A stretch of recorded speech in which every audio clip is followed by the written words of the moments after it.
Tu es un sportif ambitieux, tu souhaites transformer tes doutes pour atteindre chacune de tes ambitions. Malheureusement, il y a ta voix intérieure qui te dit que c'est pas possible, parce que t'es pas assez, t'es trop vieux, tu manques de temps pour tout faire. Hmm. Laisse-nous te prouver le contraire. Bienvenue dans L'Impossible, un choix. Le podcast des sportifs ambitieux qui refusent de laisser leur mental décider à leur place. Chaque épisode, c'est une claque de lucidité et des outils concrets pour reprendre le contrôle et créer une solidité intérieure qui te permettra de trouver de la sérénité dans tes futures ambitions. Est-ce qu'il t'est déjà arrivé de vouloir quelque chose uniquement parce qu'on t'a dit que tu ne pouvais pas l'avoir? L'invitée d'aujourd'hui, c'est Lily. Elle a subi une lourde opération du dos et donc du coup, la peur de ne pas pouvoir marcher et même de recourir normalement. Le monde du sport, de l'endurance, semble se fermer à tout jamais. Et pourtant, c'est cette interdiction formelle de bouger qui a transformé son je dois en je veux. Le sport qu'elle faisait avant sans grande conviction est devenu une obsession, un symbole de liberté à reconquérir. Alors comment passe-t-on de la peur de ne plus pouvoir marcher à la ligne d'arrivée d'un marathon? Lily va nous partager sa méthode. Une technique simple mais redoutable pour transformer une montagne infranchissable en une série de petites marches. Son histoire est une leçon magistrale sur la force qu'on trouve quand on nous pousse dans nos retranchements. Bonjour Lily, enchanté de te retrouver dans ce podcast. Comment vas-tu? Ça va super et toi? Ça va super bien aussi. Dis-nous, est-ce que tu sais nous présenter en deux, trois mots qui tu es, d'où tu viens, qu'est-ce que tu fais comme sport aussi? Et puis on rentrera dans le vif du sujet dans le podcast. Ok, moi je m'appelle Lily, j'ai 22 ans, je suis encore un bébé. Dans la vie, j'ai travaillé dans la restauration principalement. Et là, je cherche à reprendre mes études justement pour faire coach sportive. Ok. J'espère pouvoir arriver à le faire dans les sports d'endurance parce que c'est ce que je pratique. Du coup, ça fait 3 ans ou ouais, 2 ans et demi, 3 ans, je pense qu'on approche des 3 ans, que je fais de la course à pied. Et en ce moment, on va dire, vu que j'ai plus de temps parce que je travaille pas actuellement, je divague un peu sur tout. Enfin, je fais un peu tout ce que j'ai envie de faire. Donc, je vais faire de la rando, du vélo, je vais nager, je vais courir, je fais de Ok. l'escalade, je fais plein de trucs.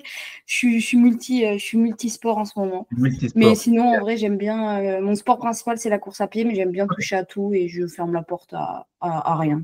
Ok, très bien. Donc, si des gens recherchent des coachs sportifs ou en alternance ou quoi que ce soit, qui n'hésitent pas à te contacter Ouais, ou à on me sait contacter, jamais. je donnerai le lien. Dis-nous un peu, Lily, si tu es ici, c'est que tu as sûrement, non, pas sûrement, tu as eu un impossible. Donc, ça a été quoi, toi, ton impossible? Le fait que tu t'es dit, ou qu'on t'a dit, c'est pas possible. En vrai, je pense que j'en ai deux, mais ils vont ensemble. Je pense que déjà, juste pour moi, le fait de faire du sport, c'était un peu un impossible parce que j'ai eu une grosse opération du dos. Et donc, à ce moment-là, en vrai, quand ça touche la colonne vertébrale, c'est quand même un élément principal du corps humain. Et je ne savais pas trop comment la suite allait s'agencer, dans le sens où tu te vois ne plus marcher, ne plus pouvoir faire les choses seule, etc. Donc, tu ne sais pas exactement si un jour tu pourras recourir, si tu pourras ressauter, enfin, même des trucs simples, des trucs de base, comme marcher et courir, ça paraît impossible pour le coup. Ouais. Et ensuite, à la suite de ça, cet impossible a été bravé. Je vais faire là dans les grandes lignes, mais bon, du coup, je me suis mise au sport, comme vous avez compris.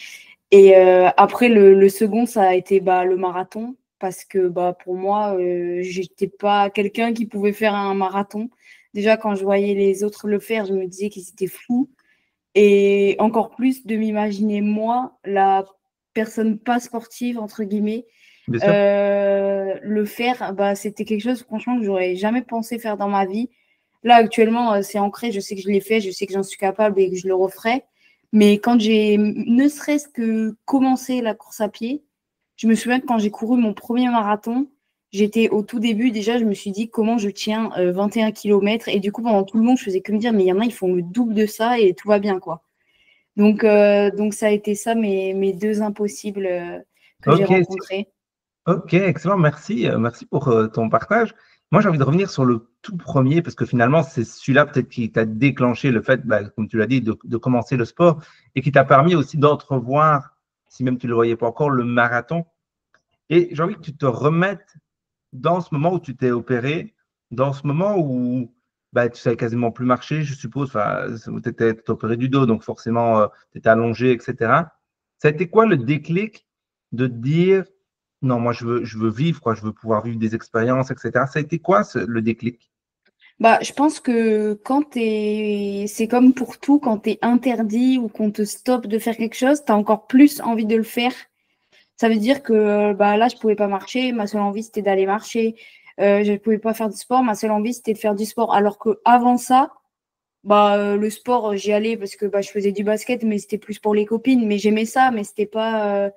Enfin, je veux dire, ça m'arrivait très régulièrement de ne pas aller aux entraînements, de Ouais. pas. Enfin, je me sentais pas obligée de le faire, j'avais pas forcément envie. Et quand ça m'a été retiré, bah là, par contre, j'avais envie. Ok. Donc, après l'opération, le sport, comme j'en fais aujourd'hui, j'en fais pas mal et pas venu directement. Mais en tout cas, il y a eu déjà cette volonté de me dire, bah, en fait, là, tu peux, une fois que tout était fini, là, tu peux courir, là, tu peux marcher, bah, t'attends quoi? Parce que quand tu étais dans le lit d'hôpital, c'est ça que tu voulais. Donc maintenant, bah, vas-y. Ok. Et justement, Thomas, parce qu'il y a peut-être qui nous écoutent, qui sont peut-être blessés, qui sont peut-être à l'arrêt là pour le moment, ou et qui doutent un peu de leur physique parce que bah voilà, ils ont peut-être une blessure, ils ont peur de la rechute. Quelles sont les micro-actions, parce que je sais que quand on est dans un. Bah, personnellement, je suis passé aussi par là où j'étais complètement allongé, je ne pouvais plus bouger. C'est quoi les micro-actions que quand tu étais sur ton lit, tu t'es dit, ouais, mais moi, je veux rebouger, je veux refaire cet interdit, je veux faire du sport. Qu'est-ce que tu as mis en place les premiers pas, si tu te rappelles? Bah, je sais que j'ai essayé d'être très sérieuse sur tout ce qui était rééducation, forcément. Mhm. Bah, en me disant que peut-être que ça allait aller plus vite. Parce que même si à ce moment-là, le sport, c'était un loisir, comme quand tu es adolescent dans un club, etc., ça me manquait quand même, mine de rien, parce que j'ai dû arrêter 1 an. Ça me manquait l'aspect, à ce moment-là, quand je faisais du basket, l'aspect collectif, etc. Donc, j'avais envie d'y retourner.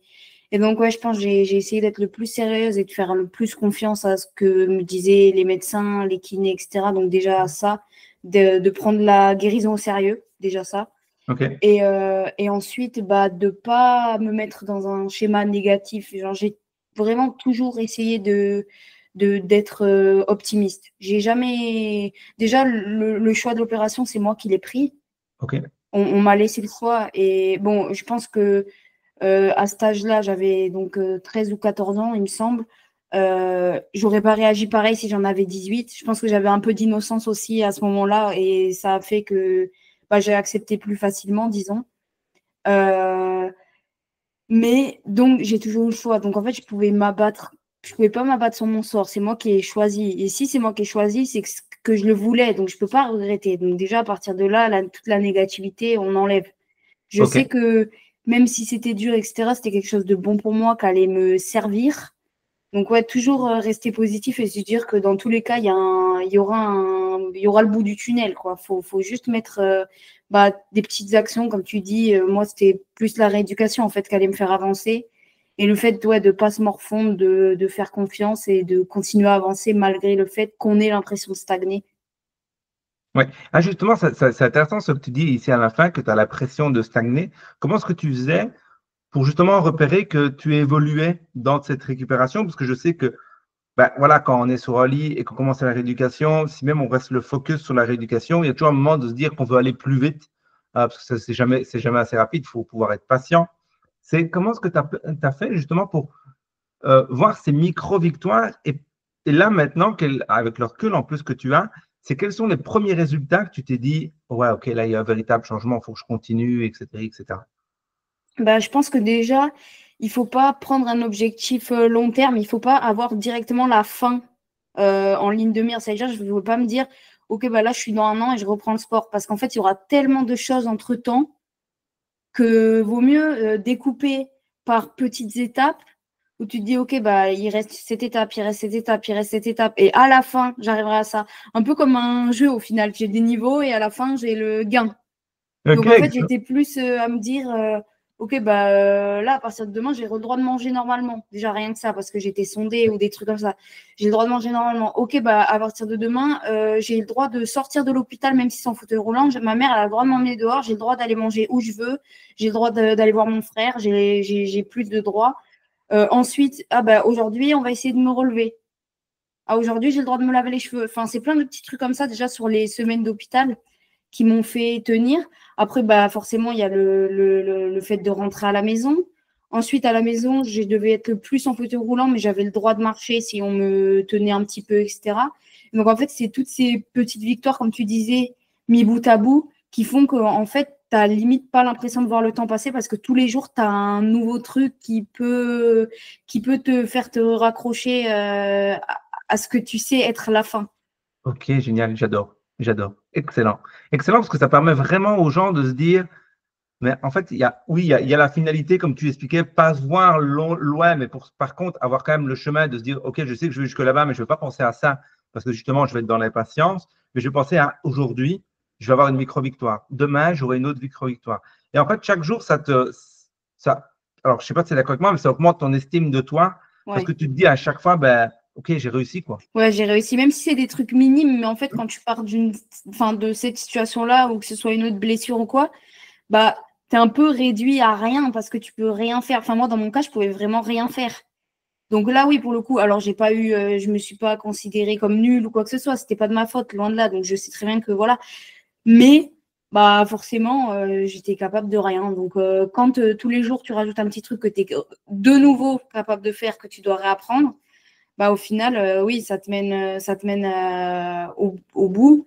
Et comme tu disais, c'est vrai que ce soit pour ça ou pour autre chose, c'est bien, même si tu as un objectif à long terme, d'avoir des petits trucs qui échelonnent l'arrivée à cet objectif-là. Parce que des fois, on a envie de faire quelque chose, mais ça paraît tellement grand, tellement loin, qu'on ne s'en croit pas capable. Alors qu'en fait, si on fait les choses dans l'ordre et qu'on met des petites étapes, on peut y arriver.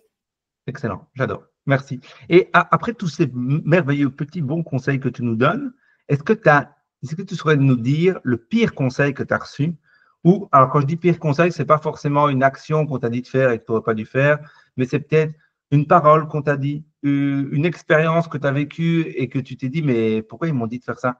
Ils sont fous. Ou alors que, par exemple, tu peux même repartir de ton marathon, parce que je sais que ce n'est pas évident de trouver des fois ce genre de conseils, et de dire, peut-être qu'il y a des gens qui t'ont même dit, bah non, Lily, fais pas ton marathon, quoi. T'es folle avec tout ce que tu viens de vivre, c'est pas possible, quoi.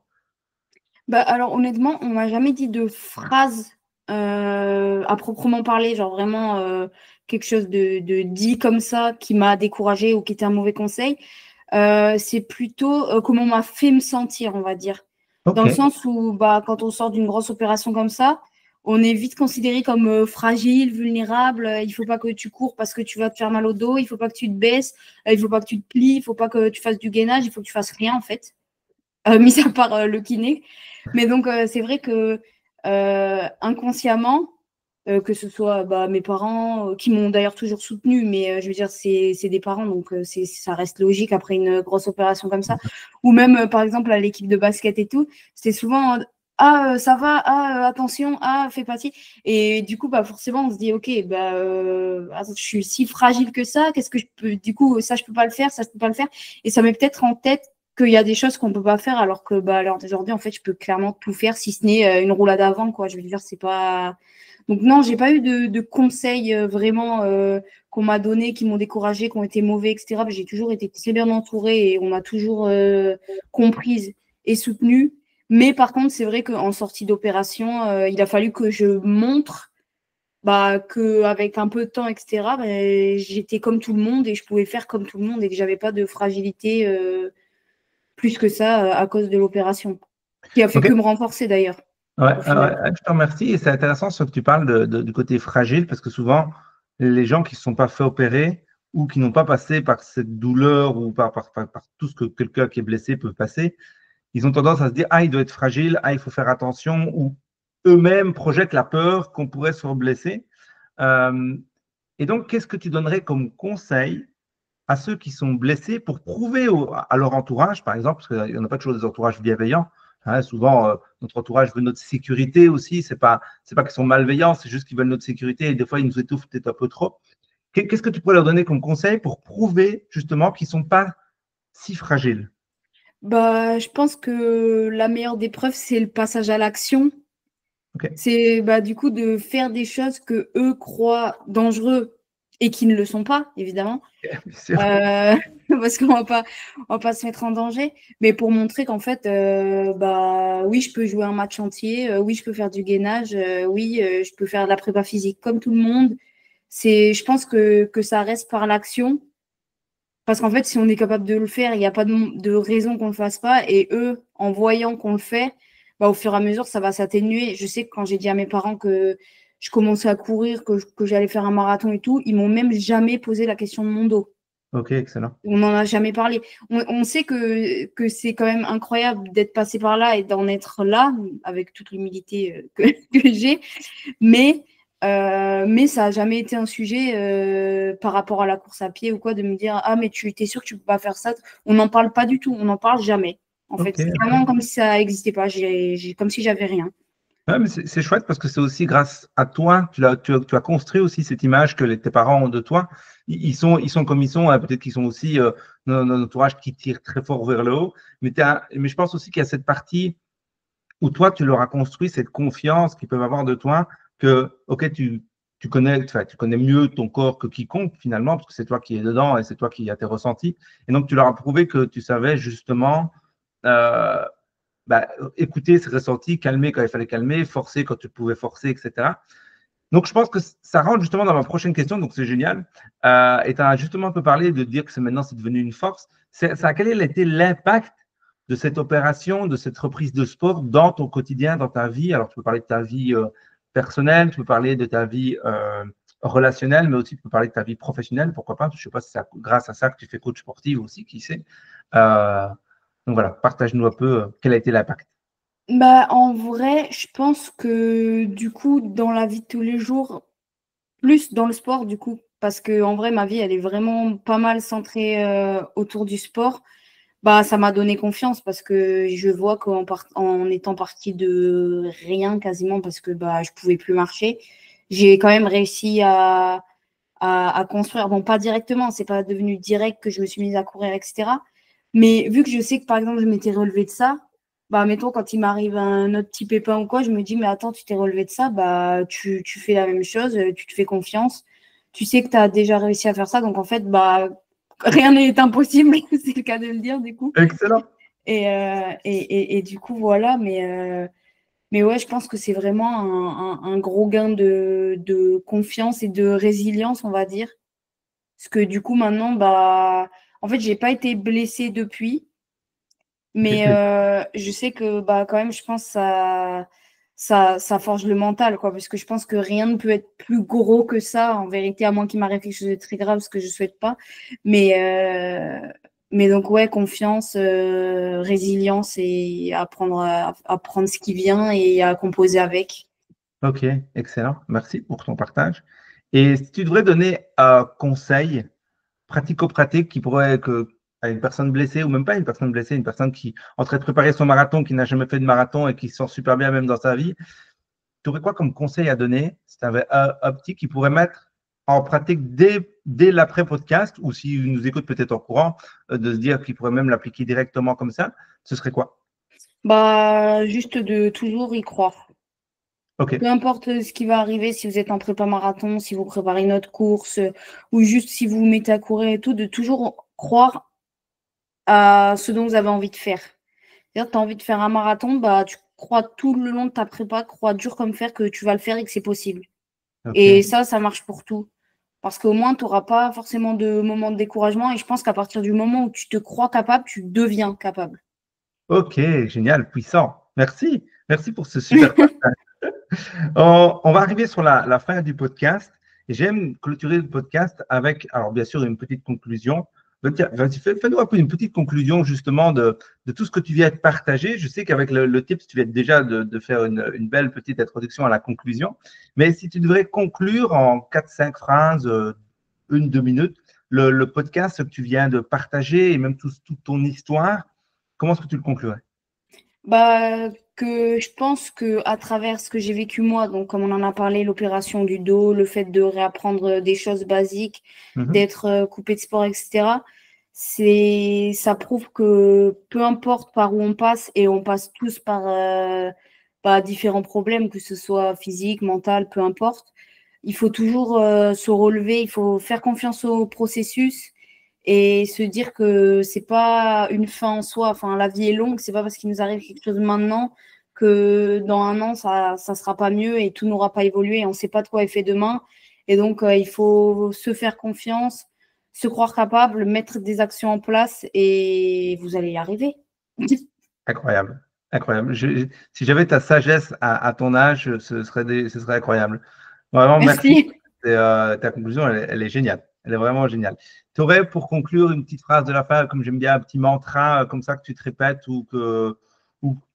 ah non, tu te répètes tout simplement, hein, pas. Bah, moi, disons que depuis ça et avec tout ce que je me suis prouvé, on va dire, j'ai toujours le truc de dire, bah, c'est un peu bateau, mais si on veut, on peut, quoi. Si on se donne les moyens, on arrive à tout, pour moi.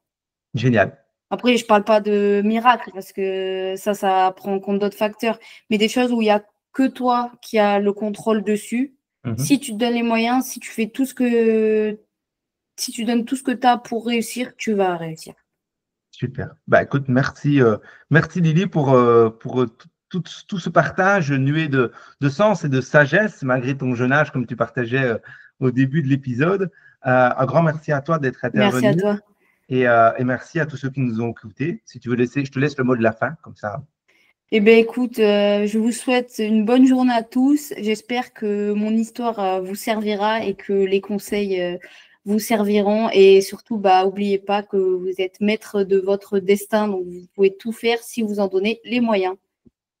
Super. Merci Lily.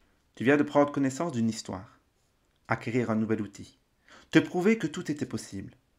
Alors je te remercie pour cette écoute. Mais la vraie question que je me pose, c'est est-ce que toi tu y crois aussi?